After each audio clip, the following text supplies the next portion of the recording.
Nakita ko ulit ang mga pang-aapi rito sa mundo. Umiiyak ang mga inaapi pero walang tumutulong sa kanila dahil makapangyarihan ang mga umaapi sa kanila. Kaya nasabi kong mas mabuti pa ang mga patay kaysa sa mga buhay. Pero higit na mabuti ang mga hindi pa ipinapanganak, na hindi pa nakakakita ng kasamaan dito sa mundo. Nakita ko rin na nagsusumikap ang mga tao at ginagawa ang lahat ng makakaya dahil naiinggit sila sa kanilang kapwa. Wala itong kabuluhan. Para silang humahabol sa hangin.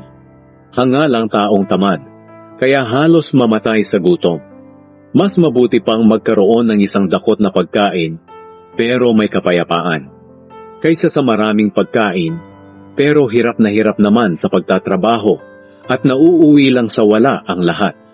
Para ka lang humahabol sa hangin. May nakita pa ako sa mundong ito na walang kabuluhan. May isang taong nag-iisa sa buhay. Wala siyang anak at wala ring kapatid. Pero wala siyang tigil sa pagtatrabaho at hindi nakokontento sa kanyang kayamanan. Sinabi niya sa kanyang sarili, "Hindi na ako nakakapagsaya dahil sa sobrang pagtatrabaho. Pero wala naman ako mapag-iiwanan ng aking mga pinaghirapan. Wala itong kabuluhan at napakalungkot ng ganitong klase ng buhay. Mas mabuti ang may kasama kaysa mag-isa. Mas marami silang magagawa. Kapag nadapa ang isa sa kanila, maitatayo siya ng kanyang kasama. Kaya nakakaawa ang taong nag-iisa at nadapa, dahil walang tutulong sa kanya. Kapag malamig, pwede kayong matulog ng magkatabi at pareho kayong maiinitan. Pero kung nag-iisa ka, papaano ka maiinitan? Madali kang matalo kung nag-iisa ka, pero kung may kasama ka, mahirap kayong talunin. Tulad din ng lubid na may 3 pilipit na hibla. Mahirap itong malagot.